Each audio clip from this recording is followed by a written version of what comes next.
ఎంతవరకు నీవు చేసిన ప్రార్థనలు దేవుని సన్నిధిలో చేర్చబడ్డాయి? ఎంతవరకు నీవు చేసిన ప్రార్థనలన్నీ కూడా జ్ఞాపకార్థముగా ఆయన సన్నిధికి చేర్చబడ్డాయి? త్వరలో నువ్వు చేసిన ప్రార్థనకు జవాబు పొందుకోబోతున్నావు. త్వరలో నువ్వు చేసిన ప్రార్థన దేవుని సన్నిధిలో, యేసయ్య సన్నిధిలో చేసిన ప్రార్థనకు నువ్వు జవాబు పొందుకోబోతున్నావు. రెండు హస్తములు ఆకాశం వైపు చూపిస్తూ ప్రభు మన ఎడల జరిగించబోతున్న నూతనమైన కార్యములు బట్టి బిగ్గరగా హల్లెలూయా చేద్దాం. హల్లెలూయా, హల్లెలూయా, హల్లెలూయా, హల్లెలూయా, హల్లెలూయా, హల్లెలూయా, హల్లెలూయా, హల్లెలూయా. ప్రార్థన అత్యంత కృప కనికరము కలిగిన మా గొప్ప దేవానికి స్తోత్రాలు చెల్లిస్తున్నాము తండ్రి. ఈ 2026వ సంవత్సరంలో నేను 2వ తారీఖు నుండి మీరు జరిగిస్తున్న 21 ప్రార్థనా కూడికలను బట్టి నీకు స్తోత్రాలు. ప్రతి సంవత్సరము నాయన ఈ కూడికలను ఎంతో ఘనముగా, ఆశీర్వాదకరముగా సంఘ క్షేమాభివృద్ధి కొరకు, ఆత్మల రక్షణ కొరకు నాయన నీ ప్రజలు ఆత్మీయంగా, ఆర్థికంగా దీవించబడుట కొరకు నాయన మీరు జరిగిస్తున్న రీతిని బట్టి నీకు స్తోత్రాలు. ఈ సంవత్సరమును ఇంకను బలమైన శక్తిగల కార్యములు ప్రతి కుటుంబంలో జరిగించండి నాయన. బిడ్డలు ఏవేవైతే నీ సన్నిధిలో అడిగి ఉన్నారో వాటన్నిటిని కూడా పొందుకోవడానికి మీరు సహాయం చేయండి. నమ్మదగిన దేవుడు తండ్రి, నీ మాటల్లో, నీ వాగ్దానములో ఒక సున్నైనను ఒక పొల్లైనను గతించదు నాయన. నాయన తండ్రి, నీ వాగ్దానములు వారి చేత పట్టుకొని, నీవిచ్చిన అనేకమైన వాగ్దానాలు వారి చేత పట్టుకొని విశ్వాసముతో ఇంతవరకు కన్నీటితో ప్రార్థన చేసి ఉండగా వాటన్నిటినీ మీరు దయచేయండి. ఏదైతే అడిగి ఉన్నారో నీ చిత్తానుసారంగా వారికి దయచేయమని ప్రార్థన చేస్తున్నా. మరి ప్రాముఖ్యమైన సమయంలోనికి మీరు నడిపించి ఉండగా ఈ 4వ దినము నాడు, ఈ 4వ సభలో ఆయన మాతో మీరు మాట్లాడి మీరు మహిమ తెచ్చుకోమని మా రక్షకుడును ప్రభువును నజరుడైన యేసుక్రీస్తు శ్రేష్టమైన నామమున ప్రార్థించి అడిగి వేడుకొని పొందుకున్నాము తండ్రి. ఆమేన్, ఆమేన్, ఆమేన్. దయచేసి అందరూ కూడా కూర్చోండి, చక్కగా ప్రశాంతంగా చక్కగా కూర్చోండి. ప్రభు మరి మనం 4వ సభలోనికి నడిపించిన దాన్ని బట్టి చక్కగా చప్పట్లు కొడుతూ ప్రభు నామమును స్తుతిద్దాం. గట్టిగా చప్పట్లు కొడుతూ ప్రభు నామమును స్తుతిద్దాం. హల్లెలూయా, హల్లెలూయా, హల్లెలూయా. పరిశుద్ధ గ్రంథాన్ని తెరిచి లూకా సువార్త 22వ అధ్యాయము 39వ వాక్యం.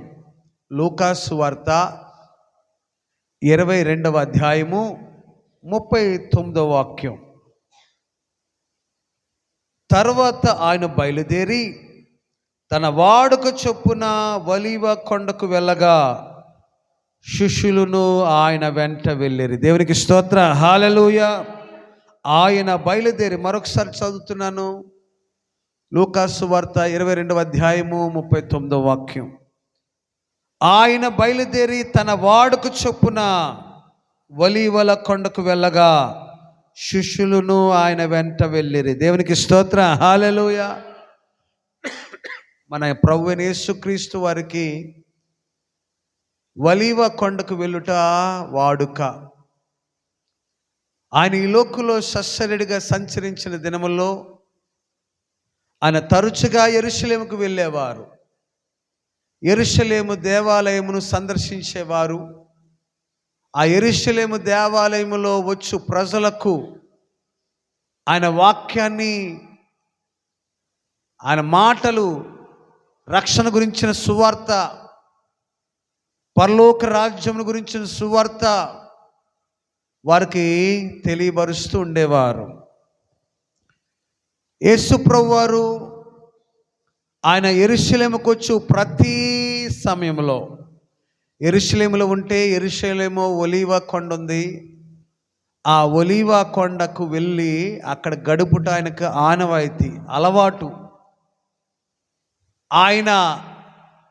ఆయన సేద తీర్చే స్థలము, ఆయన స్తుతించే స్థలము, ఆయన తండ్రితో గడిపే స్థలము ఒలీవ కొండ. ఆయన తరచుగా మాటి మాటికి వాడుక చొప్పున ఆయన ఒలీవ కొండకు ఎక్కేవారు, ఒలీవ కొండకు వెళ్ళేవారు. ఆయనతో కూడా ఆయన శిష్యులు కూడా ఆయన వెంట వెళ్ళి యేసు ప్రభులోని ఆధ్యాత్మికమైన సంగతులు దగ్గరగా వారి శిష్యులు చూచి ప్రభులాగా వారు కూడా వారి జీవితాలను మరుచుకున్నారు. దేవునికి స్తోత్ర, హల్లెలూయా. యేసు ప్రభు వారు వెంట వెళ్ళిన ఆయన శిష్యులు ప్రభువాని దగ్గర నుండి చూచి ఆయన అనుభవాలు, ఎలాగా ఆయన లోకంలో జీవిస్తున్నారు, ఎలాగా ప్రార్థిస్తున్నారు, ఎలా ఉంటున్నారు, ఇవన్నీ కూడా దగ్గరగా చూచి శిష్యులు అటు రీతిగా నేర్చుకున్నారు. మనము కూడా ఈ వాక్యముల ద్వారా అనేకమైన సంగతులు మనం నేర్చుకుంటూ మనం యేసయ్య నడుచుకున్నట్లుగా, ఆయన శిష్యులు నడుచుకున్నట్లుగా, మన అపోస్తులు నడిపించినట్లుగా, మన నాయకులు నడిపించినట్లుగా మనము వారి యొక్క అడుగుజాడల్లో నడవలసినది. యేసు ప్రభువు వారి యొక్క అడుగుజాడల్లో ఎలాగైతే శిష్యులు నడిచారో అలాగనే వారి యొక్క అడుగుజాడల్లో మనము కూడా నడవాలి. అపోస్తలుడైన పౌలు అంటారు కదా, నేను క్రీస్తు పోలి నడుచుచున్న ప్రకారము మీరు నన్ను పోలి నడుచుకోనండి. నేను మీకు సమీపంగా ఉన్నాను కదా, నేను ఎలా జీవిస్తున్నానో, ఎలా నడుస్తున్నానో, నన్ను పోలి మీరు అటు విధంగా ఆధ్యాత్మికంగా నడుచుకోమని అపోస్తలుడైన పౌలు చెప్పుట మనం వింటూ ఉంటాం. ప్రియమైన బిడ్డలారా, మనం విని దేవుని వాక్యం విని నడుచుకోకపోతే ప్రయోజనం ఉండదు. విని దేవుని వాక్యం విని దాని ప్రకారంగా జీవించకపోతే ప్రయోజనం ఉండదు. దేవుని వాక్యం విని దాని ప్రకారంగా మన బ్రతుకులను సరి చేసుకోకపోతే, మన అలవాట్లు మార్చుకోకపోతే వినటం వల్ల ఏమాత్రం ప్రయోజనం ఉండదు. విని వాటి చొప్పున జరిగించువాడు, దేవుని మాటలు విని దాని ప్రకారముగా జీవించువాడు బండ మీద కట్టబడిన గృహము వలె నిలుచును. దేవునికి స్తోత్ర, హల్లెలూయా. ఎన్ని సమస్యలు వచ్చినా, ఎన్ని ఇబ్బందులు కలిగినా, ఎన్ని శ్రమలు ఆ గృహాన్ని కొట్టినా, ఎన్ని శ్రమలు ఆ కుటుంబాన్ని కొట్టినా అది బెసకదు, అది ఒరగదు, అది పడదు. కారణం అది వాక్యం అనే బండ మీద కట్టబడిన గృహం. అది దేవునికి స్తోత్ర, హల్లెలూయా. దయచేసి సభల ద్వారా మీ జీవితాల్ని బండ మీద కట్టుకోవాలి కానీ ఇసుక మీద కట్టకూడదు. ఇంత వాక్యం వింటున్నారు, ఇంత అనుదినము అనేక సందర్భాల్లో వాక్యం వింటున్నారు. ఆ వాక్యం విని దాని ప్రకారం నడుచుకోవాలి మనం. నేను కొందరు గమనిస్తూ ఉంటాను, మామూలుగా సాధారణంగా గమనిస్తున్నప్పుడు నాకు వారు వాక్యానుసారముగా వారి జీవితం నాకు కనబడదు. ఆరాధనకి వెళ్ళరా అంటే ఆరాధనకు వెళ్తారు, వాక్యం ధ్యానించరా అంటే ధ్యానిస్తారు.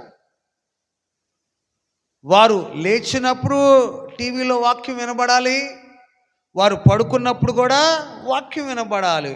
లేచుట వాక్యము, పడుకున్నట వాక్యమే. కానీ వారి జీవితాలు వాక్యానుసారంగా నేనైతే చూడలే. చాలామందిని చూచాను నేను బయట,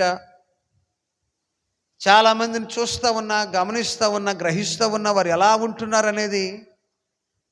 అయితే వారిలో అలాంటి అనుభవాలు దినదినము వాక్యం విని కూడా, ఆయా సందర్భాల్లో వాక్యం విని కూడా, అనుదినము దేవుని యొక్క వాక్యముతో ఒక సహవాస సంబంధం కలిగి ఉండి కూడా చాలామంది దేవుని వాక్య ప్రకారముగా జీవించిన వారుగా ఉన్నారు. వారికి వాక్యం వింటున్నారు కానీ వాటి ప్రకారం జీవించట్లా.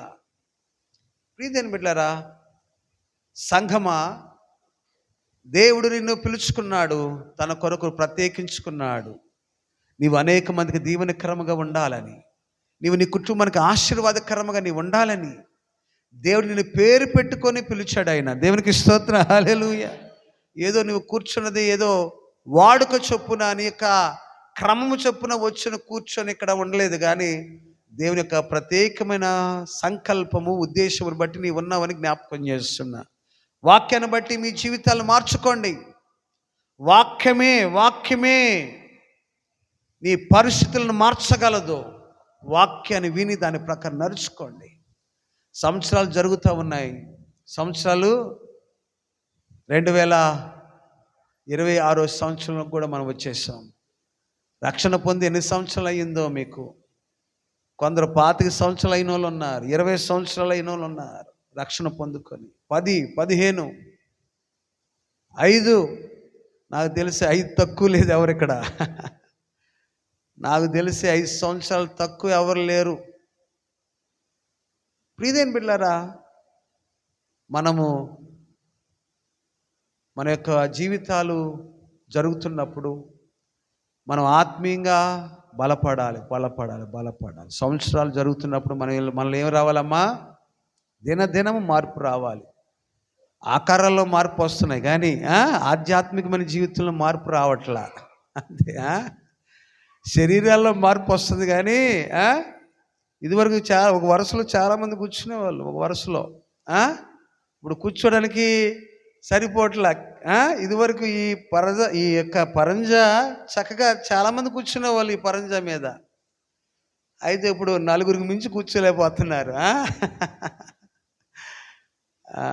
కారణం మనం ఆకారంలో పెరుగుతున్నాం కానీ ఆధ్యాత్మికమైన జీవితంలో పెరగట్ల. ప్రియదేని బిడ్డలారా, నీవు ఆధ్యాత్మికమైన జీవితంలో పెరిగినప్పుడు నీవు అనేక మందికి దీవెనకరంగా ఉంటావు. దేవునికి స్తోత్ర, హల్లెలూయా. యేసయ్య దగ్గర ఆయన శిష్యులు ఉండి నేర్చుకున్నారు పాఠాలు. ఆయన యేసయ్య అడుగులు అడిగేశారు. వారు యేసయ్య అడుగుజాడులు నడిచారు. సమీపంగా, బహు సమీపంగా యేసయ్యను చూచారు. యేసయ్య నడుచుకున్నట్లుగా, యేసయ్య జీవించినట్లుగా వారు జీవించారు. మనకెంతో ఆశీర్వాదకరముగా ఒక ముద్ర వేసి వెళ్ళారు. మనకంటే ముందున్న వారందరూ కూడా ఒక బలమైన ముద్ర, విశ్వాసంలో, భక్తిలో, ప్రార్థనలో, నీతిలో, యథార్థతలో ఒక బలమైన ముద్ర వేసి ఉన్నారు. నీవు కూడా నీ వెనకాల ఉన్న వారికి ఒక బలమైన ముద్ర వేయాలి. నీ వెనకాల నీ పిల్లలకు ఒక బలమైన ముద్ర. నా తల్లి నీతిమంతురాలు. వారు కలలో కూడా, నా తల్లి కలలో కూడా తప్పుగా మన గురించి మాట్లాడుకోకూడదు. రక్షణ పొందిన నాటి నుండి మన జీవితాలు గొప్పగా ఉండాలి. ఒక మంచి సాక్ష్యం, ఒక మంచి ముద్ర, ఒక మంచి సూచన నీ వెనకాల తరం వారికి నువ్వు వేయాలి. యెహోషువ యోర్దాను దాటడానికి యాజకులను ముందు వెళ్ళమని చెప్పినప్పుడు యాజకుల యొక్క కాలు ఆ యోర్దాను నీళ్లు తాకగానే 2 పాయలుగా చేయబడింది. ఆ యొక్క యాజకులు దిగి ఆ చీల్చబడిన ఆ యోర్దాను నదిలోనికి దిగి మధ్యగా నిలిచినప్పుడు ఇశ్రాయేలు ప్రజలందరూ కూడా ఎలాగైతే ఎర్ర సముద్రంలో దాటిపోయారో అలాగే దాటిపోయారు. యెహోషువ అన్నారు, ఆ యొక్క యోర్దాను నదిలో నుండి 12 రాళ్ళు తీసుకొని రమ్మన్నాడు ఒడ్డుకి. ఎన్ని రాళ్ళమ్మా? ఒక్కొక్క గోత్రమునకు ఒక్కొక్క రాయి చొప్పున 12 రాళ్ళు తీసుకొని రండి, ఇక్కడ ఒక్కొక్కటిగా పేర్చండి అని చెప్పినప్పుడు ఒక ఆయన అడిగాడు, ఎందుకయ్యా ఈ 12 రాళ్ళు ఎందుకు ఒకదాని మీద ఒకటి పేర్చమన్నాం అడిగినప్పుడు, ఇది భవిష్యత్ తరాలకి సూచనగా ఉండాలి. దేవుడు అద్భుతంగా మీ జీవితాన్ని కానాను దేశంలోనికి, వాగ్దాన దేశంలోకి నడిపించాడని, అనేకమైన కార్యాలు జరిగించి మీ ఎడల అనేకమైన కార్యాలు జరిగించి దేవుడు ఈ యొక్క వాగ్దాన దేశంలోనికి నడిపించాడని సూచనగా, నీ తరతరములకు సూచనగా ఉండాలి ఈ రాళ్ళు అని యెహోషువ చెప్పారు. ప్రియమైన బిడ్డ, నీ జీవితం కూడా అలాగా నీ బిడ్డలకు ఒక సూచనగా ఉండాలి.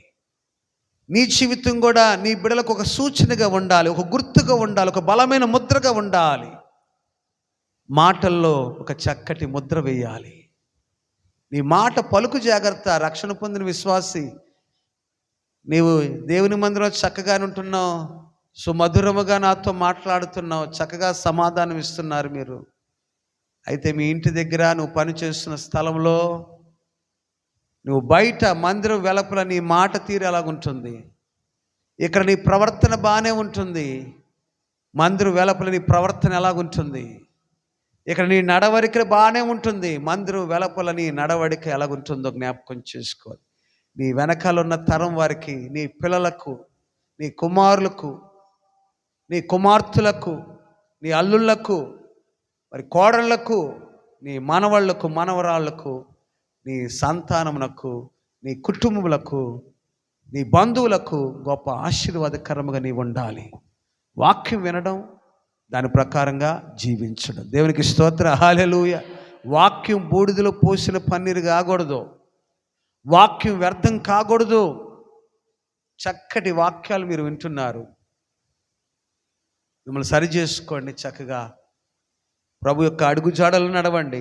శిష్యులు నడిచినట్లుగా అనేక మందికి దీవెనకరంగా ఉంటారు. దేవునికి స్తోత్రం, హల్లెలూయా, హల్లెలూయా. నిన్న 3 సంగతులు మనం తెలుసుకున్నాం. ఒలీవ కొండ యొక్క అనుభవాలు, ఒలీవ కొండ యొద్ద మనం నేర్చుకున్న అనుభవాలు, యేసయ్యకున్న అనుభవాలు, ఆయన శిష్యులకున్న అనుభవాలు, ఒక 3 సంగతులు మనం జ్ఞాపకం చేసుకొని చెప్పగలరా? మొదటిది ఏంటమ్మా? స్తుతి కొండ. మొదటిది ఏంటమ్మా? స్తుతి. ఆ యొక్క ఒలీవ కొండ దగ్గర యేసయ్య స్తుతించబడ్డారు. ఆ శిష్యులను, అలాగే జనసమూహమును అందరూ కూడా యేసయ్య వారి ఎడల జరిగించిన కార్యములన్నిటిని బట్టి వారు ఏం చేశారమ్మా? స్తుతించారు. దేవునికి స్తోత్రం, హల్లెలూయా. స్తుతించారు. ఎలా స్తుతించారు? ఇలాగనలా, మనలాగా ఇలాగనలా. వారు ఖర్జూరపు మట్టలు చేత పట్టుకొని పనులు అల్లాడిస్తున్నట్లుగా, దేవుని మందిరంలో యూదులైన వారు అల్లాడిస్తున్నట్లుగా ఖర్జూరపు మట్టలు చేత పట్టుకొని వారు అల్లాడిస్తున్నారు. ఎలాగా ఒకసారి చూపించండి అమ్మా. వెనకాల ఎవరో చెప్తున్నారు, అలా చూపించండి ఒకసారి. ఎలాగా చెప్పాలి, ఎలాగా అల్లాడి. ఏంటమ్మా నువ్వేంటి ఇక అయ్యగారు నన్ను చూడరలే అనుకుంటున్నావు ఏంటి? ఆ బైబిల్ కింద పెట్టి ఒకసారి చూపించి నాకు. స్తోత్రాలు ఎలా చెప్తావు నువ్వు? అది అల్లాడించడం అంటే ఎలాగా? ఎస్తేరు చెప్పాలి. అల్లాడించడం అంటే ఎలాగా? స్తోత్రాలు ఇలా చెప్పారు వాళ్ళు, అంతేగాని ఇలాగా మనకు చేతులు లేపడం కూడా ఒళ్ళు బద్ధకమే. అందుకనే ఇలా పెరుగుతున్నాం, కానీ ఆధ్యాత్మిక జీవితంలో పెరగలేకపోతున్నాం. కొంచెం ఎక్సర్సైజ్గా ఉంటుంది చేస్తే. దేవునికి స్తోత్రం, హల్లెలూయా. కొంచెం చేతికి కొంచెం కండపడుతుంది. దేవుని స్తుతించే వారిగా ఉండాలి. దేవుని స్తుతించాలి. నీ జీవితంలో ప్రభు జరిగించిన కార్యములన్నిటిని బట్టి ఎప్పుడైతే నువ్వు స్తుతిస్తావో, పొందుకున్న దాన్ని బట్టి నువ్వు స్తుతిస్తావో, ఇంక నువ్వు పొందుకుంటావు. దేవునికి స్తోత్రం, హల్లెలూయా. పొందుకున్న దాన్ని బట్టి నువ్వు స్తుతిస్తావో, ఇంక నువ్వు పొందుకుంటావు. స్తుతించే వారిగా ఉండాలి. మనం స్తుతించే వారిగా ఉండాలి. స్తుతి నీ స్థితి మారుస్తుంది, స్తుతి నీ పరిస్థితులు మారుస్తుంది. దేవుడిచ్చిన దాంట్లో స్తుతిస్తే ఇంకా ఇస్తూనే ఉంటాడు. నువ్వు స్తుతించే కొలది నీ నోరు బాగుగా తెరువుము, నేను దానిని నింపెదను. మనం తెరంగా ఏమ్మా ఎస్టేర్ తెరుస్తావా? మనం కూడా ఒక ముద్దు పెడితే చాలు. ముద్దు చిన్నపిల్లలాగా వద్దు వద్దు వద్దు, నాకు చాలు చాలు చాలు చాలు. ప్రభువారు అంటున్నారు, దేవుని వాక్యం సెలవిస్తారు, నీ నోటిని బాగుగా తెరివుము, దాన్ని నీ కళ్ళు బాగా ముయ్యమని చెప్పలేదమ్మా. నీ నోరు బాగా తెరువుము, నేను దానిని నింపెదను అన్నారు. ప్రియదేని బిడ్డలారా, బాగుగా తెరవాలి అంటే ఆరాధించాలి. మనమేమో దేవుని సన్నిధిలో ఏమో చాలా పొదుపుగా వాడుతూ ఉంటాం నోరు, బజార్లోనేమో ఎంత నోరేసుకొని పడిపోతూ ఉంటాం, అంతేనా? నోరు దేవుని సన్నిధిలో ఏమో చాలా పొదుపు మితంగా దేవుని స్తుతించడంలో మితంగా వాడకట్లో పెద్దగా ప్రియమైన బిడ్డలారా, మనం స్తుతించాలి. మొదటిగా మనం నేర్చుకున్న నిన్నటి అనుభవం, మొదటి అనుభవం యేసయ్యలో ఉన్న అనుభవం, యేసయ్యను శిష్యులు ఉన్న అనుభవం, యేసయ్య వారి జీవితంలో చేసిన కార్యములు బట్టి వారి శిష్యులకును ఆ ప్రాంత నివాసులకును జనసమూహమునకు ఉన్న అనుభవం స్తుతించుట. దేవునికి స్తోత్రం, హల్లెలూయా. కొంతమంది స్తుతించట్లేదంట ఆ గుంపులో, కొంతమంది పరిచయులు ఉంటారు, కొంతమంది శాస్త్రులు ఉన్నారు ఆ గుంపులో. ఆ యేసు ప్రభువు వారి వెంబడి వెళుతున్న గుంపులో ఆ గుంపులో శాస్త్రులు పరిచయులు ఉన్నారు. వారు చేతులు ముడుచుకొని అందరూ స్తుతిస్తూ ఉంటే వారు స్తుతించట్లేదు. పైపెచ్చు స్తుతించేవారిని ఆటంకపరుస్తూ ఉన్నారు. పిల్లలు స్తుతిస్తూ ఉంటే ఆటంకపరుస్తున్నారు. ఎవరైనా స్తుతిస్తూ ఉంటే ఆటంకపరుస్తూ ఉన్నారు. అప్పుడు యేసు ప్రభువు వారు ఒక చక్కటి మాట అంటారు, వీరు స్తుతించకపోతే ఈ రాళ్ళు ఏం స్తుతిస్తాయట? ఈ రాళ్ళు స్తుతిస్తాయి. ప్రభుని స్తుతించకుండా ఉండగలిగినది ఏదీ లేదమ్మా. ప్రభుని సమస్తము స్తుతిస్తాయి. పెందలకాడ లేచి ఆయన సృష్టిలో ఉన్న సమస్తమును కూడా ఆయన స్తుతిస్తూ ఉంటాయి. మనము కూడా మన జీవితాల్లో దేవుడు చేసిన కార్యములు బట్టి స్తుతించాలి. పరిచయుల్లాగా ఉండకూడదు, ఒకటికి 10 సార్లు చెప్పించుకోకూడదు. ఒకటి పరిచయులకు 1కి 10 సార్లు చెప్పాలి. అలా చెప్పించుకోకూడదు. చక్కగా దేవుని మాటలు వినాలి, చక్కగా దాని ప్రకారం నడుచుకోవాలి. దేవునికి స్తోత్రం, హల్లెలూయా. అయితే అనేక మంది ఆయనను స్తుతిస్తున్నారు. ఆయన వాడుక ఆ యొక్క ఒలీవ కొండకు వెళ్ళుట ఆయనకు వాడుక.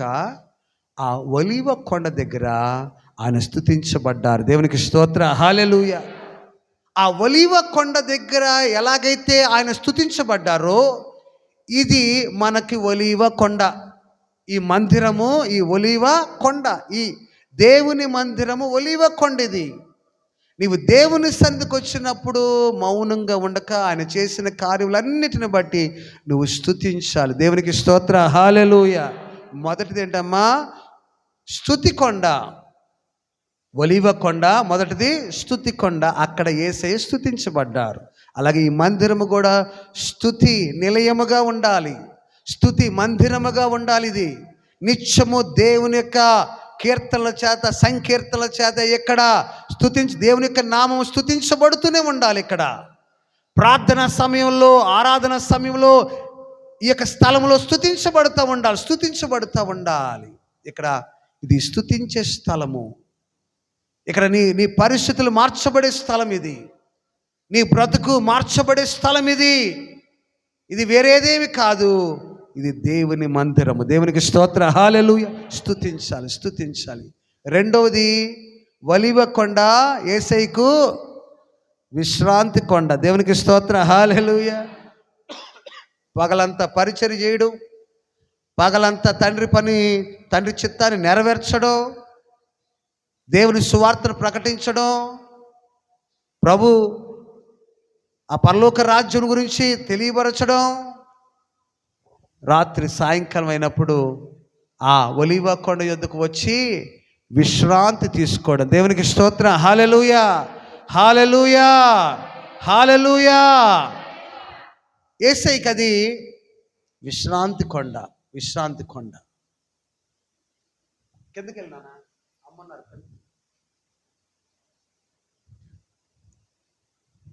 యేసయ్యకి అది విశ్రాంతి కొండ. ఈ సృష్టిని చేయడానికి యేసయ్య దేవుడు ఈ సృష్టిని చేయడానికి దేవునికి 6 దినాల్లో ఈ సృష్టిని ముగించారు. 7వ దినాన్ని ఆయన ఏం చేశారు? ఆయన విశ్రాంతి తీసుకున్నారు. ఆయన పని ముగించాడు. 6 దినాలు ముగించి 7వ దినాన్న విశ్రాంతి తీసుకున్నాడు. ఈ 7వ దినాన్ని దేవుడు పరిశుద్ధపరిచాడు. ఈ 7వ దినాన్ని దేవుడు దీవించాడు, అలాగనే పరిశుద్ధపరిచాడు. ఇది 7వ దినము, ఆరాధన దినము. చాలా ఆశీర్వాదకరమైన, అది దేవుడు దానిని ఆశీర్వదించాడు, దానిని పరిశుద్ధపరిచాడు. అందుని బట్టి మనము ఆ 7వ దినాన్ని, ఆరాధన దినాన్ని పరిశుద్ధముగా ఆచరించాలి. నీ విశ్రాంతి తీసుకోవాలి. ఆ దినాన్న నీవు నీ పనులను పక్కన పెట్టాలి, విశ్రాంతి తీసుకోవాలి. అలాగనే ఆ విశ్రాంతి దినము నాడు దేవుని సన్నిధిలో గడపాలి. ఎక్కడ గడపాలమ్మా? దేవుని సన్నిధికి వచ్చి ఆరాధనలో పాల్గొని మళ్ళీ నీ ఇంటికి వెళ్ళి నువ్వు విశ్రాంతి తీసుకోవాలి. విశ్రాంతి ఎక్కువగా తీసుకోవాలి. ఆ దినాన్ని, ఆదివారం నాడు ఎక్కువగా విశ్రాంతి తీసుకోవాలి. అది విశ్రాంతి దినం. ఆ దినము నాడు పనులకు విశ్రాంతినివ్వాలి, సెల్ ఫోన్లకు విశ్రాంతినివ్వాలి, టీవీలకి విశ్రాంతినివ్వాలి, స్నేహాలకి విశ్రాంతినివ్వాలి, ఆటలకు విశ్రాంతినివ్వాలి, అన్నిటికీ విశ్రాంతి ఇచ్చి నీవు చక్కగా దేవుని సన్నిధిలో గడిపి నీ కుటుంబంతో గడిపితే దేవుడు నీ కుటుంబాన్ని ఆశీర్వదిస్తాడు. దేవునికి స్తోత్రం, హల్లెలూయా. అంతేగాని నీవు నచ్చినట్లుగా 7వ దినము కూడా 6 దినాలు పని చేస్తూ 7వ దినంలో కూడా ఉన్నావంటే నీ ఆరోగ్యాన్ని పోగొట్టుకుంటావు, ఆధ్యాత్మికమైన జీవితాన్ని పోగొట్టుకుంటావు, ముఖ్యంగా ఆరోగ్యాన్ని పోగొట్టుకుంటావు, జీవితాన్ని పోగొట్టుకుంటావు, క్రమమును పోగొట్టుకుంటావు, ఎన్నో పోగొట్టుకుంటావు. దేవుని సంధిని నిర్లక్ష్యం చేస్తే నీవెన్నో పోగొట్టుకుంటావు. అందుని బట్టి దేవుని సంధిని 6 దినాలు కష్టపడు, 7వ దినాన్న దేవుని సన్నిధికి రా. 7వ దినాన్ని సన్నిధికి రా. కొంతమంది నేను అడుగుతున్నప్పుడు, ఆదివారం కొందరు రాలేనప్పుడు అడుగుతున్నప్పుడు, మిగిలిన దినాల్లో పనులు సరిగ్గా ఉండలేదయ్యా, ఆదివారమే వస్తుందయ్యా అంటారు. ఆదివారమే వస్తుంది. మొన్నప్పుడు ఎవరో ఏదో మాట చెప్పారు, ఆదివారం గురించి ఏదో మాట చెప్పారు. ఒక ఆటో డ్రైవర్ ఉన్నారు, ఆదివారం రాలా. భార్య, కుమారుడు దేవుని మందిరం. ఏరమ్మా యజమానుడు ఏడంటే, ఆదివారమే గిరాకు వస్తుందండి ఎక్కువ. ఫోన్ తెగ రింగ్ అవుతుందంట ఆదివారం. మిగతా దినాలు పని చేసుకోవాలి, ఆదివారం నాడు విశ్రాంతి తీసుకోవాలి, దేవుని సన్నిధిలో గడపాలి. ప్రియదేని బిడ్డలారా, అన్నిటికీ విరామం ఇవ్వాలి. దేవునికి స్తోత్రం, హల్లెలూయా. 3వదిగా ఆ ఒలీవ కొండ సంస్కరించుకున్న కొండ. ఒలీవ కొండ ఏం కొండమ్మా? యేసు ప్రభువు వారు ఆ మేడగదిలో ఆయన రొట్టెను ఎత్తుకొని కృతజ్ఞత స్తుతులు చెల్లించినప్పుడు, ఆయన పాత్రను ఎత్తుకొని కృతజ్ఞత స్తుతులు చెల్లించి ఆ శిష్యులకు ఇచ్చినప్పుడు వారు తమను సంస్కరించుకున్నారు. పాటలు పాడుతూ ఒలీవ కొండకు వెళ్ళారు. దేవునికి స్తోత్రం, హల్లెలూయా. ఇది నాకు కొన్ని 3 మాటలు చెప్తాను. 3 మాటలు చెప్తాను క్లుప్తంగా. 3 మాటలు చెప్తాను. ఆ 3 మాటలు జ్ఞాపకం చేసుకో. మొత్తం 6 మాటలు అవుతాయి. మొత్తం ఎన్ని మాటలు అవుతాయి ఇస్తారు? 12 చెప్పాలి. 6 ఎంత? ఆ 12లో నుంచి 6 తీస్తే ఎంత? 6. కరెక్టేనా? 6 మాటలు మొత్తంగా. 3 నిన్న 3 ఈరోజు 3 కలిపి 6 అవుతాయి. 6 మాటలు జ్ఞాపకం చేసి 4వ మాట ఆ ఒలీవ కొండ యేసయ్య తండ్రి చిత్తమునకు అప్పగించుకున్న కొండ. అది అప్పగించుకున్న కొండ. ఏం కొండమ్మ? ఒలీవ కొండ, అప్పగించుకున్న కొండ. ఒలీవ కొండ స్తుతి కొండ, 2వది విశ్రాంతి కొండ, 3వది సంస్కరించుకున్న కొండ, 4వది అప్పగించుకున్న కొండ. దేవునికి స్తోత్రం, హల్లెలూయా. అంటే దేవునికి సరెండర్ అయిపోయాడు. యేసయ్య తండ్రికి సరెండర్ అయిపోయాడు. పూర్తిగా తన చిత్తము నెరవేర్చడానికి అప్పగించుకున్నాడు. ప్రియదేని బిడ్డ, రక్షణ పొందిన విశ్వాసి దేవునికి తన జీవితాన్ని అప్పగించుకోవాలి. యేసయ్య ఆ ఒలీవ కొండ దగ్గరికి వెళ్ళారు. ఆ ఒలీవ కొండ ఆ కొండ మీదనే ప్రక్కన గెత్సేమని తోట ఉంటుంది. ఏం తోటమ్మా? ఆ కొండ మీదే, ఆ ఒలీవ కొండ మీద ఒక ప్రక్కగా గెత్సేమని అనబడిన తోట. దాని పేరేంటమ్మా? గెత్సేమని తోట. ఆయన ఆ గెత్సేమని తోటలోనికి వెళ్ళి ఆయన ప్రార్థన చేస్తున్నాడు. ఆయన చదువుకుందాం పరిశుద్ధ గ్రంథంలో నుంచి. మత్తయి సువార్త 26వ అధ్యాయం 30వ వాక్యం చదవండి ఒకసారి. మొదటగా మత్తయి సువార్త 26వ అధ్యాయము 30వ వాక్యం. అంతట వారు కీర్తనలు పాడి ఎక్కడికి వెళ్ళారమ్మా? ఒలీవల కొండకు వెళ్ళారు. ఇప్పుడు 36 నుండి 39 వరకు చదవమ్మా. 36 నుండి 39 వరకు. అంతటి యేసు వారితో కూడా గెత్సేమని అనబడిన చోటుకు వచ్చి, నేను అక్కడికి వెళ్ళి ప్రార్థన చేసి వచ్చే వరకు మీరిక్కడ కూర్చుండని శిష్యులతో చెప్పి, పేతురును జెబెదయి 2 కుమారులను వెంటబెట్టుకొని పోయి దుఃఖపడుటకును చింతక్రాంతుడగుటకును మొదలుపెట్టెను. అప్పుడు యేసు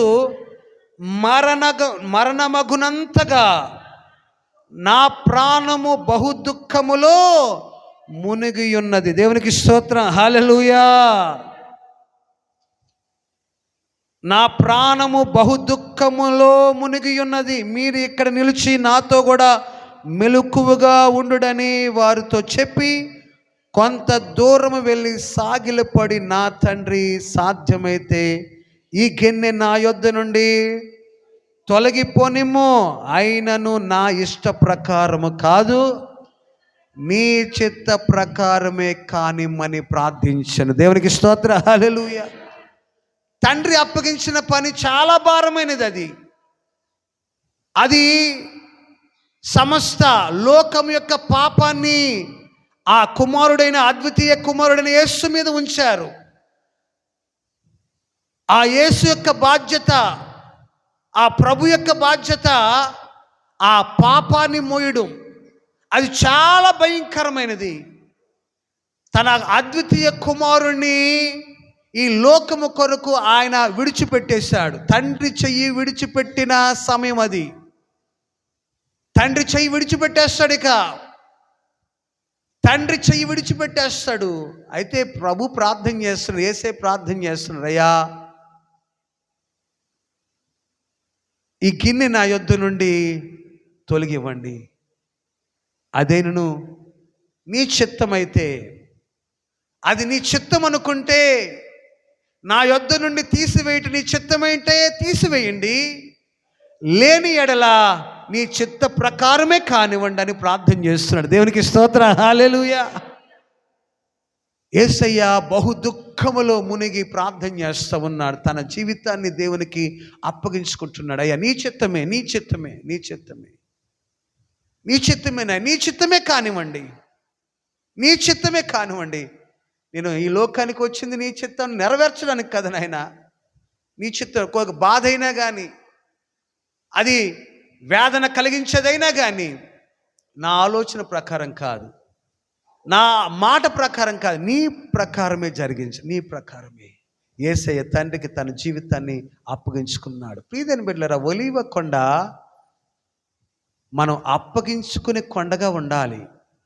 నీ జీవితాన్ని అప్పగించుకోవాలి, యేసయ్యకి అప్పగించుకోవాలి. ఎప్పుడు అప్పగించుకోగలుగుతున్నామంటే బహు దుఃఖములో ఉన్నప్పుడు అప్పగించుకోగలుగుతాం. లూకాసు సువార్త 22వ అధ్యాయము 44వ వాక్యం. లూకాసు సువార్త 22:44. ఆయన వేదన పడి మరింత ఆత్రముగా ప్రార్థన చేయగా ఆయన చెమట నేల పడుచున్న గొప్ప రక్త బిందువులే ఆయన. దేవునికి స్తోత్రం, హల్లెలూయా. ఆయన ప్రార్థన చేస్తుంటే, వేదన పడుతుంటే, ఆ యేసయ్య నుదుటి నుండి, ఆయన శరీరం నుండి జారి పడుతున్న ఆ బిందువు, ఆ చెమట బిందువు రక్త బిందువుగా ఉందట. రక్త బిందువుగా ఎలాగుందమ్మా? ఆయన శరీరంలో నుండి రక్త బిందువులు పడుతున్నాయి. ఆయన వేదన అంతగా వేదన పడుతూ ఉన్నాడు ఆయన. మనం ప్రార్థన చేస్తే కన్నీళ్ళే రావు కదా, ఇంకిపోయినాయి లేవు, ఎక్కడ రావు. ప్రార్థన చేసేటప్పుడు రావయ్యి.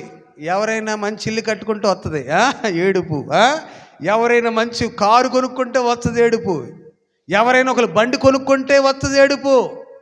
ఎవరైనా ఒక నగ పెట్టుకుంటే ఏడుపు వస్తుంది, ఎవరైనా మంచి చీర కట్టుకుంటే ఏడుపు. ఇలాంటప్పుడు ఏడుపు వస్తుంది. కానీ ప్రార్థనలో ఏడవమంటే ప్రార్థనలో ఏడవండమ్మా, కన్నీరు కార్చండి అమ్మా. కన్నీటితో విత్తువాడు సంతోష గానముల చేత పనుల చేత పెట్టుకుని వెళ్తాడమ్మా. నీవు కన్నీటితో ప్రార్థన చేస్తే నీ ప్రార్థన ఫలాన్ని నువ్వు పొందుకుంటావమ్మా అని ఎన్నిసార్లు ప్రేరేపించిన ఈ కలియుగం, ఏ యుగం ఇది? ఈ కలియుగంలో విశ్వాసులకు, కలియుగం అంటే ఏంటి? పోయే కాలం. ఏం కాలం? ఈ పోయే కాలంలో దేవుని సంధికి వచ్చిన విశ్వాసులను కంట నుండి నేను నా సేవా జీవితంలో అప్పుడప్పుడు చూస్తానండి. తప్పు మరి అబద్ధం చెప్పకూడదు, ఒప్పుకోవాలి. అప్పుడప్పుడు ఉంటాయి, కానీ ఎక్కువగా ప్రార్థన చేస్తారు, కన్నీటితో ప్రార్థన చేస్తారు. నేను చూస్తూ ఉంటాను. అందరిని బట్టి సంతోషిస్తూ ఉన్నా. మీలో అనేక మంది కన్నీటితో ప్రార్థన చేయవారు ఉన్నారు ఇక్కడ, లేదంటానికి వీలు లేదు. కానీ ఇంకా మనం ఎక్కువగా కన్నీటితో వేదనతో ప్రార్థన చేయాలి. ఇంకా ఎక్కువగా యేసయ్య ప్రార్థన చేస్తుంటేనట చాలామంది వస్తారు, కూర్చుంటారు, ఫ్యాన్ ఆపేస్తారు. ఎందుకని? వాళ్ళు వేదన ఎక్కడది ఏమ్మా? అసలుకి వేదనతో ప్రార్థన చేసేవారు ఎవరు లేచి ఫ్యాన్ ఆపరు. ఇంకా 4-5 ఫ్యాన్లు ఉంటే మందిరంలో బాగుంటుంది అనుకుంటారు. దుఃఖంలో ప్రార్థన చేసినప్పుడు, వేదనతో ప్రార్థన చేస్తున్నప్పుడు ఇవేముండవు. శరీరం అంతా వేడెక్కిపోయి చెమటలు గారుతూ ఉంటాయి. ఒక మందిరం ఉన్నదట.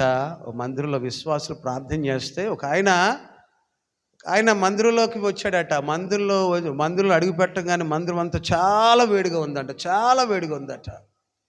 వారందరూ ఎంత వేదన పడుతున్నారో చూడండి.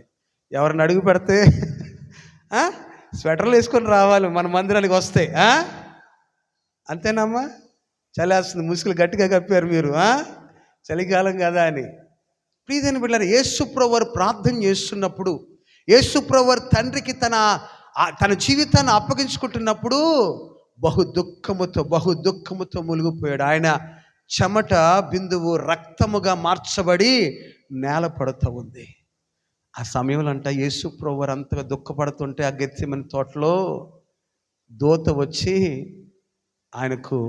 ఆయన ఓదారుస్తూ ఉంది. దూత వచ్చి పరిచర్య చేస్తూ ఉంది. దూత వచ్చి బలపరుస్తూ ఉంది యేసయ్యని. అంతగా కుమిలిపోయాడు ఆయన. పరలోకం నుండి ఒక దూత దిగి వచ్చి బహు దుఃఖంలో మునిగిపోయిన యేసయ్యను బలపరుస్తుంది. అంతగా నలిగిపోయాడు ఆయన. మన జీవితాల్ని యేసయ్యకు సమర్పించుకోవాలి. ప్రియమైన బిడ్డలారా, లోకానికి సమర్పించుకోమాకండి మీ జీవితాన్ని. లోకేచ్ఛలకు సమర్పించుకోమాకండి. యేసయ్యకి సమర్పించుకోండి. ఆయన చిత్తానుసారంగా నడవడానికి, ఆయన చిత్తానుసారంగా జీవించడానికి మీ జీవితాలను యేసయ్యకి సమర్పించుకోండి. యేసయ్య అక్కడ ప్రార్థన చేస్తున్నారు. ఆ ఒలీవ కొండ ఎక్కి గెత్సేమని తోటలో ఆయన ప్రార్థన చేసిన ఎటు ఆయనకి దేవాలయం కనబడుతూ ఉంటుంది. అక్కడ ఆయన నిలుచున్న తిన్ననిగా ఆ దేవాలయం ఆవరణలో ఉన్న బలిపీఠం ఆయన కనబడుతూ ఉంటుంది. ఆయన ప్రార్థన చేస్తున్నప్పుడు వేదన పడుతున్నాడు. బలిపీఠం కనబడుతూ ఉంటుంది. యేసు ప్రభువు వారు నిలిచి ఉండి మోకరించి సాగిలపడి నేలన పడి ప్రార్థన చేస్తున్న ఆ స్థలము, ఆ దిక్కు, ఆ దేవాలయము ఆవరణలో ఉన్న బలిపీఠము నేరుగా ఉంటుంది. యాజకుడు ప్రత్యేకమైన సమయంలో ఎర్రని పెయ్యను ఆ బలిపీఠం మీద బలి అర్పణగా అర్పించి దాన్ని ఖండన చేసి దాని రక్తమును, ఆ ఎర్ర పెయ్యి యొక్క రక్తమును తీసి ఆ బలిపీఠము చుట్టూ ప్రోక్షిస్తాడు ప్రధాన యాజకుడు. యేసయ్య ప్రార్థన చేస్తున్నప్పుడు ఆ బలిపీఠం కనబడుతుంది. ఒక ఎర్రని పెయ్యి ఖండించబడి బలి అర్పణగా చేయబడిన ఆ ఎర్రని పెయ్యి యొక్క రక్తము ఆ బలిపీఠము చుట్టూ ప్రోక్షింపబడుతున్నా ఆ సమయం అంతా కూడా యేసయ్య జ్ఞాపకం వస్తుంది. ఆయనే ఒక ప్రధాన యాజకుడిగాను, ఆయనే ఒక బలి అర్పణగాను అర్పించబడిన వాడు. దేవునికి స్తోత్రం, హల్లెలూయా. అర్పించేది ఆయనే, అర్పించబడిన అర్పణ కూడా యేసయ్యే. నలిగిపోతున్నాడు, కుమిలిపోతున్నాడు. అర్పించవలసింది ఆయనే, అర్పించబడవలసినది కూడా యేసయ్యే. బహు దుఃఖంలో ఉన్నాడు. అయినా నీ చిత్తమేనయ్యా, నీ చిత్తమే నా జీవితంలో జరగాలి. అందుకొరకే కదా నువ్వు నన్ను ఈ లోకమునకు పంపించావు, ఇందుకొరకే కదా ఈ లోకానికి పంపించావు. అయ్యా నీ చిత్తమే జరిగించండి, నీ చిత్తమే జరిగింది. దేవుడు తన జీవితాన్ని అప్పగించుకున్నాడు. ప్రియదేని బిడ్డలారా, రక్షణ పొందిన విశ్వాసి నీ జీవితాన్ని యేసయ్యకి అప్పగించుకోవాలి. నీ జీవితం యేసయ్యకు ఒక మహిమకరముగా ఉండాలి, దేవునికి మహిమకరంగా ఉండాలి. అప్పగించుకోవాలి, నీ జీవితాన్ని సరెండర్ చేసుకోవాలి. రోమిలికి రాసిన పత్రిక 12వ అధ్యాయం 1వ వాక్యంలో మనం చూద్దాం. రోమిలికి రాసిన పత్రిక 12వ అధ్యాయం 1వ వాక్యం. కాబట్టి సహోదరులారా, అమ్మా, పరిశుద్ధమైనది పరిశుద్ధమైనదియు దేవునికి అనుకూలమైనయు సజీవ యాగముగా మీ శరీరములను ఆయనకు సమర్పించుకోండి. దేవునికి స్తోత్రం, హల్లెలూయా. పరిశుద్ధమైనయు దేవునికి అనుకూలమైనది, దేవునికి అనుకూలమైనది అనుకూలమైన అర్పణ అర్పించబడాలి. అనుకూలమైనది. చాలామంది వృద్ధాప్యంలో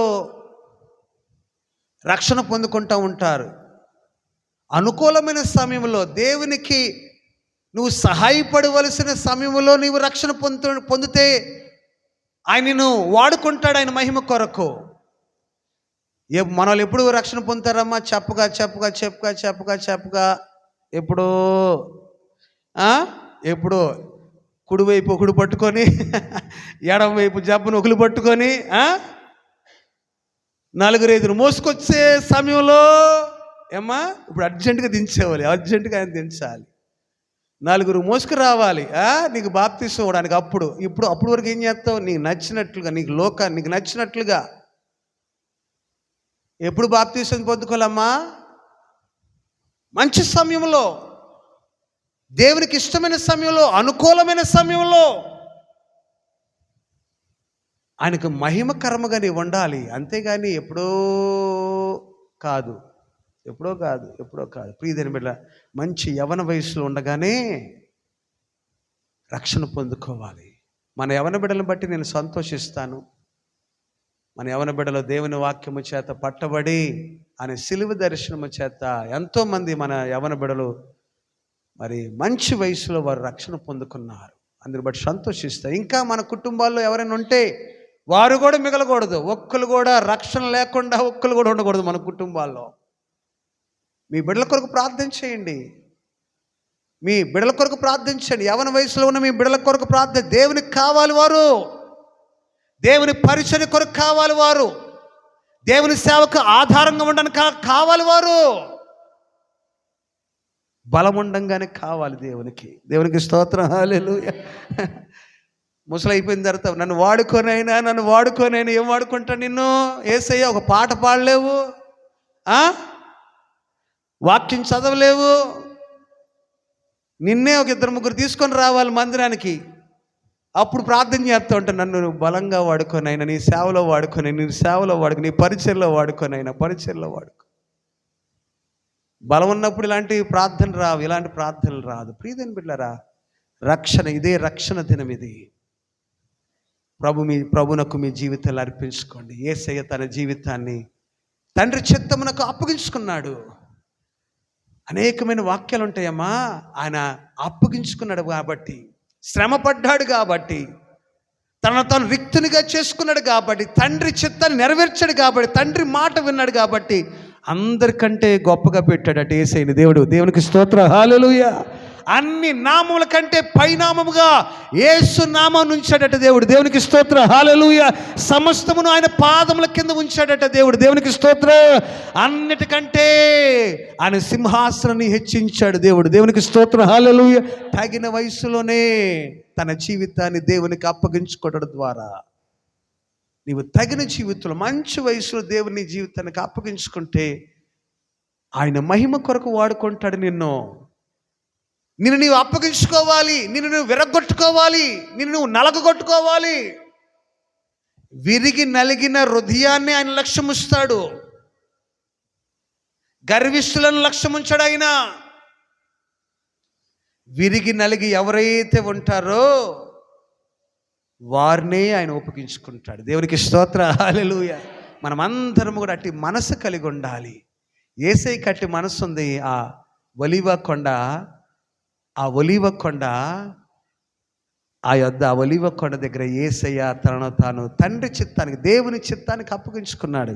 ఈ మందిరంలో దేవుని చిత్తానికి అప్పగించుకోవాలి ఈ జీవితాన్ని. ఆ పాదమస్తకు శిరస్సు మొదలుకొని అరికాలు వరకు నా జీవిత కాలం అంతా నీ సన్నిధిలో ఉంటానయ్యా, నీ సేవలో వాడబడతానయ్యా, ఆత్మల భారం కలిగి ఉంటానయ్యా అని మనం చక్కగా తీర్మానం చేసుకోగలగాలి. ఆ ఒలీవ కొండ దేవుని యొక్క చిత్తానికి అప్పగించుకున్న కొండ, తన జీవితాన్ని అప్పగించుకున్న కొండ. నీ జీవితం దేవునికి అప్పగించుకున్నట్లుగా ఉండాలి. దేవునికి స్తోత్రం, హల్లెలూయా. ఆ ఒలీవ కొండ ఆశీర్వాదపు కొండ. ఐదోది ఏంటమ్మా? ఒలీవ కొండ, ఆశీర్వాద కొండ. ఆ ఒలీవ కొండ మీద నుండి, ఆ ఒలీవ కొండ మీద యేసయ్య ఆ శిష్యులందరినీ, అక్కడ ఉన్న వారందరినీ, ఆయన దగ్గరకు వచ్చిన వారందరినీ కూడా ఆశీర్వదించాడు ఆయన. లూకాసు వార్త 24వ అధ్యాయము 50 నుండి చివరి వరకు. ఆయన బేతనియ వరకు వారిని తీసుకొని పోయి, అనగా బేతనియలో ఆ ఒలీవ కొండ, బేతనియ వరకు అనగా ఆ ఒలీవ కొండ దగ్గరికి వారిని తీసుకొని పోయి చేతులెత్తి వారిని ఆశీర్వదించను. దేవునికి స్తోత్రం, హల్లెలూయా. ఎక్కడికి తీసుకెళ్లారంటే యేసయ్య ఆ ఒలీవ కొండ మీదకి తీసుకువెళ్ళారంట ఆయన. దేవునికి స్తోత్రం, హల్లెలూయా.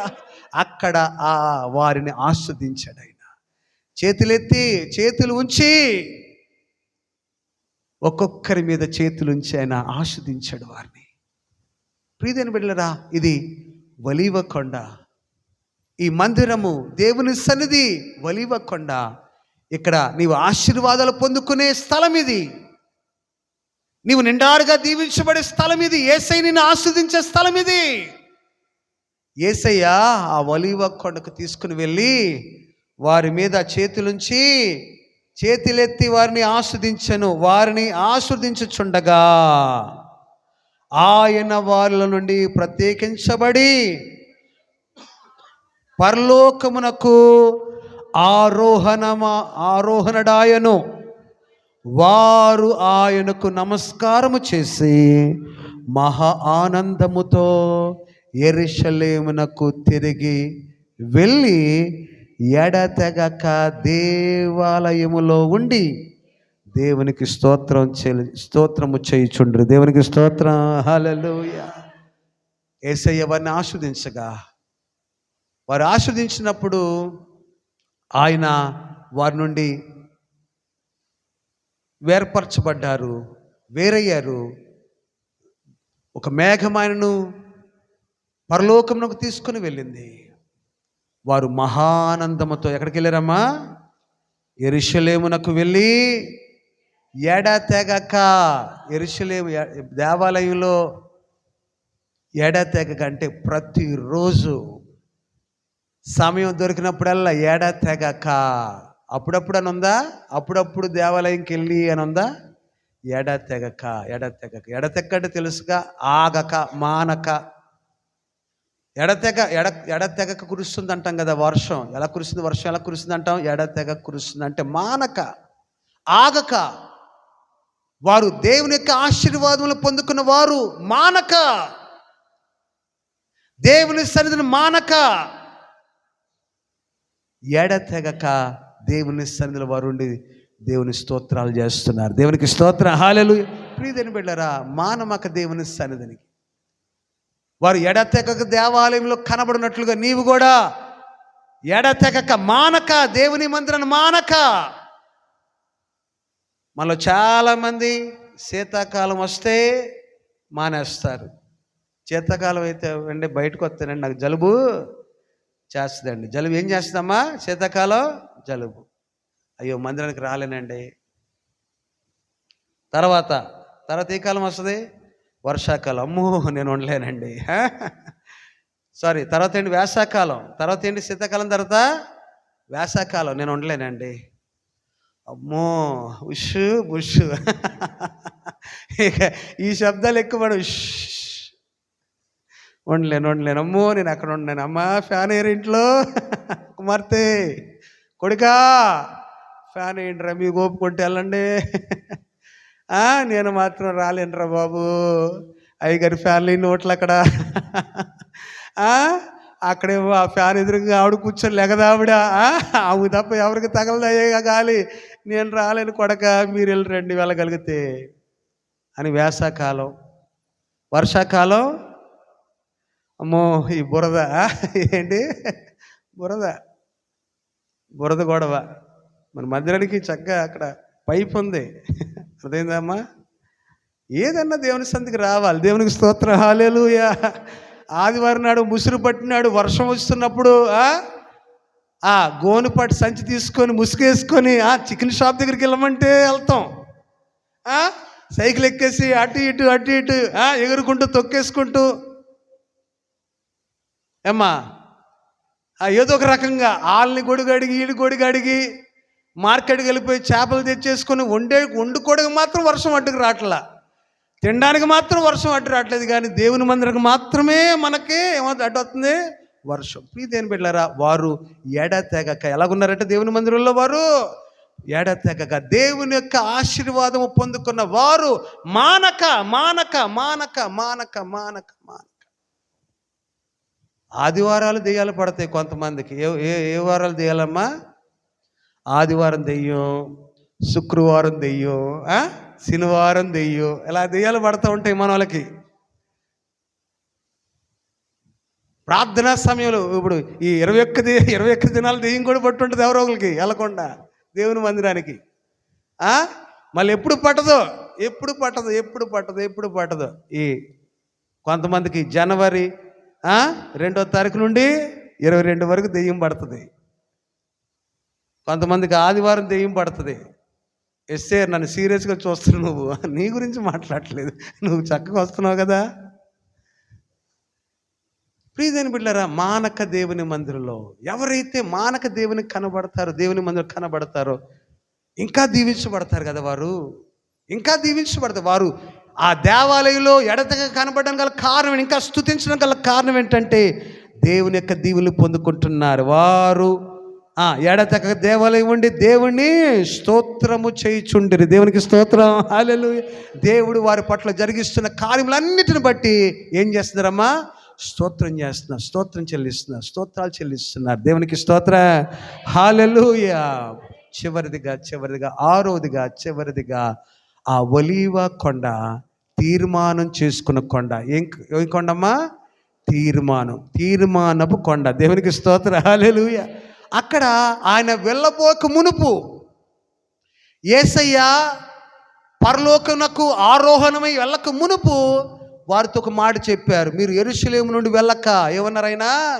మీరు యెరూషలేము నుండి వెళ్ళక నా వల్ల వినిన తండ్రి యొక్క వాగ్దానం కొరకు కనిపెట్టండి. దేవునికి స్తోత్రం. హల్లెలూయా.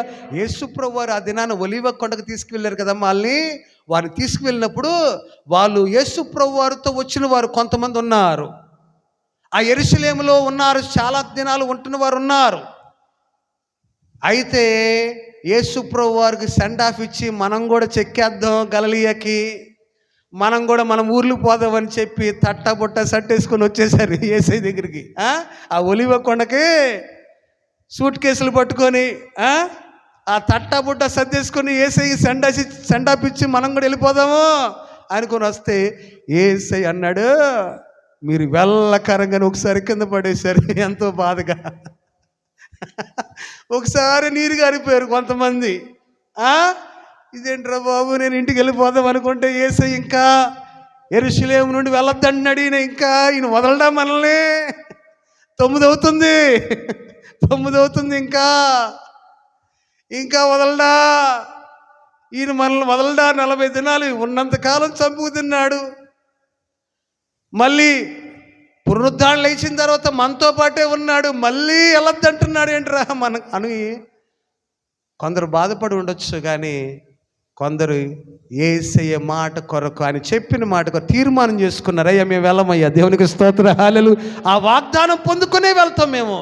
ఒకవేళ వెళ్తే ఆ వాగ్దానం పొందుకునేనే వెళ్తామని తీర్మానం చేసుకున్నారు. దేవునికి స్తోత్రం.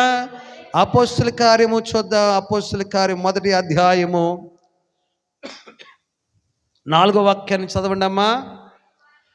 ఆయన వారిని కలుసుకొని ఇలాగూ ఆజ్ఞాపించెను, మీరు యెరూషలేము నుండి వెళ్ళక నా వలన విన్న తండ్రి యొక్క వాగ్దానం కొరకు కనిపెట్టుడి.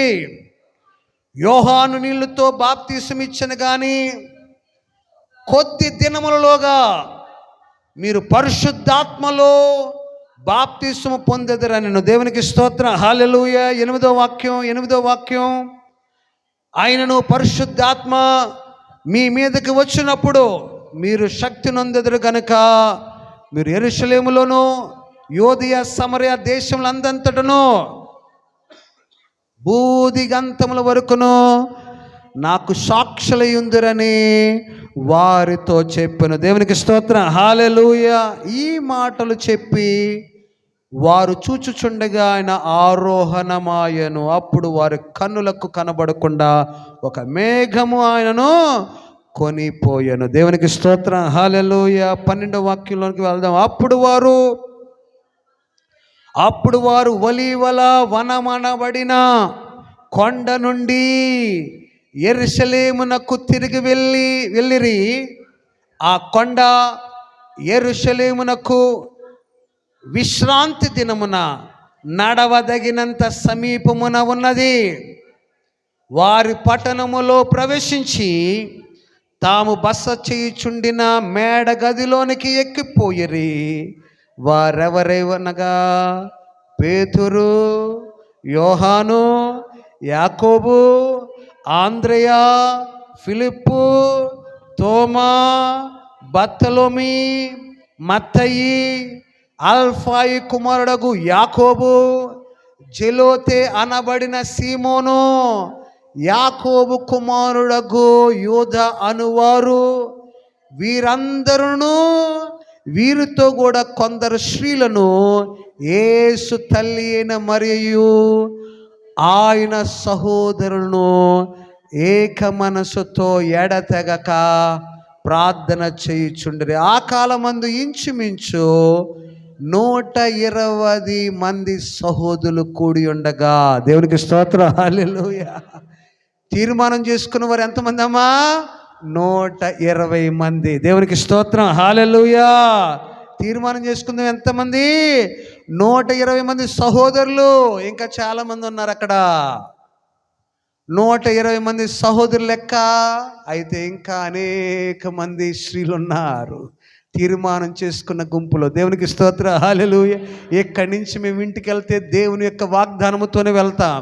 ఇక్కడి నుంచి ఇంటికి వెళ్తే యేసయ్య యొక్క అభిషేకముతోనే వెళ్తాం. పరిశుద్ధాత్మ అభిషేకముతోనే మేము వెళ్తాం. కానీ ఉట్టి చేతులతో మేము మా సొంత ఇంటికి వెళ్ళము అని దేవుని యొక్క మాట ప్రకారం ఆ యొక్క ఒలీవ కొండ మీద తీర్మానం చేసుకున్నారు.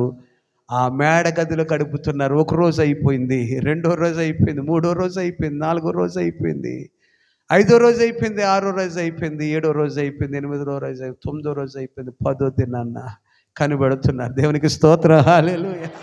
యేసయ్య వారికి ఎంత ఆసక్తి ఉన్నదో కనిపెడుతున్నాడు. వారు ఆసక్తిని విడిచిపెట్టలేదు. మొదటి దినం అయిపోయింది, 2వ దినం అయిపోయింది, 3వ దినం అయిపోయింది. ఏదైతే తీర్మానం చేసుకున్నారో ఆ తీర్మానం బట్టి తొలకలేదు, బెరకలేదు. 10 దినాలు అయిపోయింది. 10వ దినాన్న దేవుడు ఆ పరిశుద్ధాత్మ అభిషేకాన్ని కృమ్మరించాడు. దేవునికి స్తోత్రం, హల్లెలూయా. ప్రియమైన రక్షణ పొంది అనేకమైన సంవత్సరాలు నీ జీవితంలో అయిపోయి ఉండొచ్చు. వారు పొందుకునేంత వరకు కూడా కనిపెట్టినట్లుగా నీవు రక్షణ పొందిన నీకు దేవుని సన్నిధిలో కనిపెట్టు. వాగ్దానం కొరకు తీర్మానం చేసుకో. అయ్యా, నీ అభిషేకం పొందుకున్నంత వరకు నీ పాదాలు విడిచిపెట్టనయ్యా. నీ కృప పొందుకున్నంత వరకు నీ పాదాలు విడిచిపెట్టనయ్యా. నా యజమాను మారేంత వరకు నీ సన్నిధి విడిచిపెట్టనయ్యా. నీ పాదాలు విడిచిపెట్టనయ్యా. నా బిడ్డ రక్షణ పొందేంత వరకు నీ పాదాలు విడిచిపెట్టనయ్యా. నా తల్లి రక్షణ పొందేంత వరకు నీ పాదాలు విడిచిపెట్టనయ్యా. నా తండ్రి రక్షణ పొందేంత వరకు నీ పాదాలు విడిచిపెట్టనయ్యా. నా బిడ్డల రక్షణ పొందేంత వరకు నేను పాదాలు విడిచిపెట్టనయ్యా అని తీర్మానం చేసుకోవాలి. దేవునికి స్తోత్రం, హల్లెలూయా. అది తీర్మానం చేసుకున్న కొండ. నువ్వు తీర్మానం చేసుకుంటే అవమానించబడవమ్మా. ఉట్టి చేతులతో నువ్వు వెళ్ళవు, రిక్త హస్తాలతో నువ్వు ఇంటికి చేరవు. వారు తీర్మానం చేసుకొని మేడగదిలో గడిపిన వారందరూ కూడా దేవుని యొక్క అభిషేకము చేత నింపబడి స్వగ్రాములకు వెళ్ళి దేవుని కొరకే సాక్షార్థమై నిలబడిన వారు. దేవునికి స్తోత్రం. అయితే కొందరు ఆ యొక్క తీర్మానం నుండి తొలగిపోయారు. కొందరు ఆ తీర్మానం నిలబెట్టుకోలేక వెళ్ళిపోయారు. కొందరు దేవుని మాటకు లోబడకు వెళ్ళిపోయారు. వారు ప్రభావితం చేయలేకపోయారు. ఎవరికి ఆశీర్వాదకరంగా ఉండలేకపోయారు వారు. అయితే ఆ మేడగదిలో 120 మంది సహోదరులు ఎవరైతే దేవుని ఆత్మచేత నింపబడ్డారో వారందరూ కూడా ఈ ప్రపంచాన్ని కదిలించారు. దేవునికి స్తోత్రం, హల్లెలూయా. ఈ ప్రపంచాన్ని కదిలించారు. ఈ ప్రపంచానికి ఒక మాదిరికరంగా ఉన్నారు, మహిమకరంగా ఉన్నారు. అనేకమైన ఆత్మలు రక్షించారు. ఆ పెంతెకోస్తు పండుగ నాడు ఆ 120 మందిలో ఆ మేడగదిలో అభిషేకం పొందుకున్న యేసు ప్రభువు వారి 12 మంది శిష్యుల్లో తోమా మన భారతదేశం వచ్చి దేవుని కొరకు సాక్షిగా నిలబడ్డాడు. దేవుని కొరకు మహిమగా నిలబడ్డారు. అనేక మందిని ప్రభావితం చేశాడు. దేవునికి స్తోత్రం, హల్లెలూయా. ఆయన ప్రభావం చేసింది సాధారణమైన ప్రజలను కాదు. ఆయన ప్రభావితం చేసింది చదువు సంధ్య లేని వారిని కాదు. ఆయన ప్రభావం చేసింది మేధావులుగా పిలువబడిన వారిని. ఈ భారతదేశంలో అగ్రవర్ణముగా పిలువబడిన బ్రాహ్మణులు ప్రభావితం అయ్యారు. ఆయన యొక్క సువార్తను బట్టి, ఆయన యొక్క మాటను బట్టి ఈ భారతదేశంలో మొట్టమొదటిగా రక్షణ పొందుకుంది సనాతన బ్రాహ్మణులు. సనాతన ధర్మాన్ని నమ్మిన బ్రాహ్మణులు రక్షణ పొందుకున్నారు. చరిత్ర తెలుసుకోండి ప్రియదేని బిడ్డలారా. ప్రభావితం అయ్యారు. ప్రియదేని బిడ్డలారా, నీవు దేవుని యొక్క సన్నిధిలో అభిషేకం పొందుకుంటే నీవు అనేకులను ప్రభావితం చేయగలవు. దేవునికి స్తోత్రం, హల్లెలూయా. ఆ కొండ దిగమాక ఉట్టి చేతులతో, దేవుని సన్నిధి నుండి ఉట్టి చేతులతో వెళ్ళమాక. నీ జీవితంలో ఆ మందిరము, ఆ ఒలీవ కొండ గొప్ప ఆశీర్వాదకరమైన కొండగా ఉంటుంది నీ జీవితంలో. ఎలాగైతే యేసయ్య అనుభవాలు నువ్వు నేర్చుకున్నావు వాటి విధంగా ఉండు. స్తుతించేటట్టుగా ఉండు. నిత్యము విశ్రాంతి దినాన్న పరిశుద్ధంగా ఆచరించు. నీ జీవితాన్ని సంస్కరించుకుంటా ఉండు. ప్రతిదినము సంస్కరించుకుంటా ఉండు. దేవుని వాక్యాన్ని బట్టి ఎలా జీవిస్తున్నావో నీ జీవితాన్ని దేవునికి అప్పగించుకో, యేసయ్యకి అప్పగించుకో. నీ జీవితాన్ని యేసయ్యకి అప్పగించుకో. ఆశీర్వాదాలు పొందుకో. దేవుని మందిరంలో ఆశీర్వాదాలు ఎడతెగక దేవుని మందిరంలో ఉండు. కృప పొందుకో. చివరిదిగా సమర్పించుకునే జీవితాన్ని యేసయ్యకి సమర్పించుకో. యేసయ్యకు నీవు అనేకులకు మహిమకరంగా ఉంటావు. దేవునికి స్తోత్రం, హల్లెలూయా. తల వంచి మనం ప్రార్థన చేసుకుందాం. అందరూ కూడా తల వంచండి.